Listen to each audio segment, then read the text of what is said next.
नमस्कार शेतकरी बांधवांनो, तुमचं पुन्हा एकदा स्वागत आहे एका नव्या व्हिडिओमध्ये।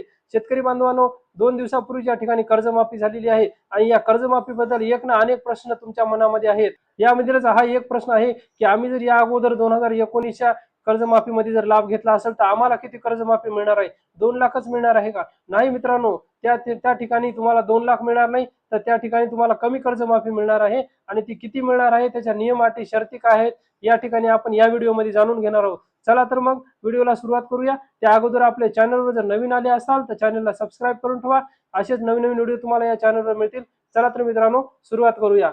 या ठिकाणी पाहू शकता, पुण्यश्लोक अहिल्यादेवी होळकर शेतकरी कर्जमुक्ती योजना 2026 हा या ठिकाणी जी आर आहे। 2 जून 2026 हा जी आर आहे मित्रांनो। आणि या जी आर मध्ये तुम्हाला एक पॉईंट मी अतिशय महत्त्वाचा या ठिकाणी समजून सांगणार आहे। हा जी आर 5-6 पानाचा आहे, परंतु तुम्हाला या ठिकाणी जे महत्त्वाचा पॉईंट या ठिकाणी आपण या व्हिडिओमध्ये घेतला तेच या ठिकाणी मी तुम्हाला समजून सांगणार आहे। या ठिकाणी पाहू शकता शेतकरी बांधवांनो, हा तिसरा पॉईंट आहे। ज्या या ठिकाणी मी वाचतो बघा, ज्या शेतकऱ्यांना यापूर्वी महात्मा ज्योतिराव फुले शेतकरी कर्जमुक्ती योजना 2019, कोणती योजना? ज्या शेतकऱ्यांना यापूर्वी महात्मा ज्योतिराव फुले शेतकरी कर्जमुक्ती योजना 2019 या योजनेचा लाभ घेतला आहे, म्हणजेच या योजनेमध्ये ते पात्र झाले होते, त्याचं कर्ज माफ झालेलं आहे, अशा शेतकऱ्यांनी म्हणजेच 1/4/2019 ते 31/3/2025 या कालावधीमध्ये जर तुम्ही कर्ज उचलला असेल, म्हणजे तेव्हा तुमचं माफ झालं, त्यानंतर मग तुम्ही 1 एप्रिल 2019 पासून 31/3/25 पर्यंत जर कर्ज उचलला असेल व अल्पमुदत पीक कर्ज व पीक कर्जाचे केलेले पुनर्गठन व फेर पुनर्गठन केलेल्या थकीत या ठिकाणी तुम्ही 1/4/2019 ते 31/3/2025 पर्यंत कर्ज उचलला असेल किंवा त्याचं मग पुनर्गठन केलं असेल किंवा फेर पुनर्गठन म्हणजे खाते खालीवरी केले असतील तरीही, आणि त्यानंतर तुम्ही 30/9/2000 अखेरपर्यंत ते थकीत ठेवलं, म्हणजे त्याच्यामध्ये काहीही भरलं नाही आणि ते कर्ज या ठिकाणी पाहू शकता 31/3/2026 पर्यंत म्हणजे अखेर परतफेड झालेली एक किंवा अनेक बँकाकडील सर्व कर्ज खात्यावरील, म्हणजे तुम्ही एक किंवा अनेक बँकाकडचे कर्ज घेतलं असेल आणि ते जर 31/3/2026 पर्यंत सुद्धा तुम्ही जर परतफेड केलेली नसेल आणि त्याची थकबाकीची मुद्दल व व्याजासह एकूण रक्कम 50,000 रुपयापर्यंत असल्यास, म्हणजे तुम्ही जे काही कर्ज उचलले 19 पासून 25 पर्यंत आणि 26 पर्यंत भरलं नाही, ते व्याज आणि मुद्दलासहित जर 50,000 पर्यंत असेल तर त्या असल्यास त्यांना या योजनेअंतर्गत 50,000 रुपये अधिकतम मर्यादेपर्यंत कर्जमुक्तीचा लाभ देण्यात येईल। त्यांना 50,000 रुपये जास्तीत जास्त या योजनेमध्ये लाभ मिळणार आहे, त्याच्यापेक्षा जास्त लाभ मिळणार नाही। म्हणजे 19चा जर लाभ तुम्ही म्हणजे 2019च्या कर्जमुक्ती योजनेचा लाभ जर घेतलेला असेल तर तुम्हाला 50,000 रुपयापर्यंत या ठिकाणी कर्जमाफी मिळणार आहे।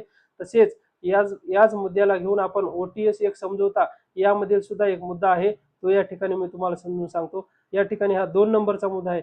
ज्या शेतकऱ्यांना यापूर्वी महात्मा ज्योतिराव फुले कर्जमुक्ती योजना 2019चा लाभ मिळाला आहे, म्हणजेच त्याच्यामध्ये त्यांची कर्जमाफी झालेली आहे, अशा शेतकऱ्यांनी 1/4/19 ते 31/3/2025 पर्यंत उचल केलेल्या अल्पमुदत पीक कर्ज व पीक कर्जाचे केलेले पुनर्गठन फेर पुनर्गठन केलेल्या थकीत हप्त्याची, म्हणजेच 30/9/2025 वरच्या जे तारखा आहेत तेच आहेत मित्रांनो, थकीत असलेली 31/3/2026 अखेर परतफेड न झालेली एक किंवा अनेक बँकाकडील सर्व कर्ज खात्यातील एकत्रित थकबाकी या ठिकाणी पाहू शकता। 19 पासून 25 पर्यंत तुम्ही जे काही कर्ज उचललं असेल, मग त्याच्यात खालीवरी केलं असेल, पुनर्गठन केलं असेल आणि आणि तुम्ही 31/3/2026 पर्यंत ते भरलेलं नाही, परतफेड केलेली नाही, तर व्याजासह एकूण रक्कम 50,000 पेक्षा जास्त असल्यास, म्हणजे तुमचं जर या ठिकाणी तुम्ही 2019च्या कर्जमुक्तीचा लाभ घेतलेला आहे आणि 2019 पासून 2025 पर्यंत कर्ज उचललेलं आहे नवीन आणि 26 पर्यंत भरलं नाही आणि ते मुद्दल आणि व्याजासहित समजा 70,000 झालं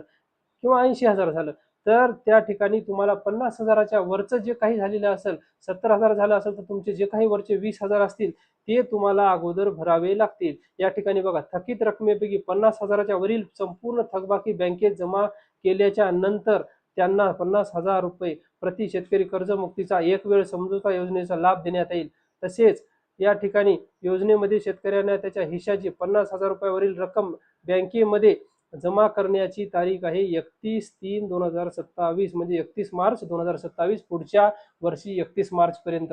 म्हणजेच या ठिकाणी तुमचं जर कर्ज 50,000च्या वर असेल तर तुम्हाला ते जे काही रक्कम असेल तुमची तेवढी तुम्हाला भरावी लागेल, तर तुम्हाला 50,000 रुपयाचा लाभ मिळेल।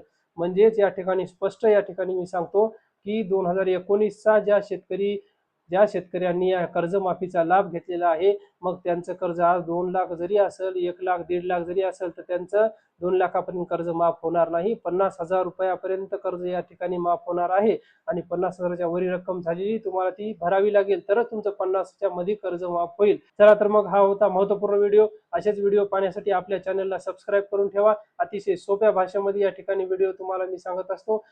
आपला हा व्हिडिओ जास्तीत जास्त मित्रमंडळीपर्यंत, शेतकऱ्यापर्यंत पोहोचवा. पुन्हा भेटूया अशाच एका व्हिडिओमध्ये. तोपर्यंत जय हिंद, जय महाराष्ट्र.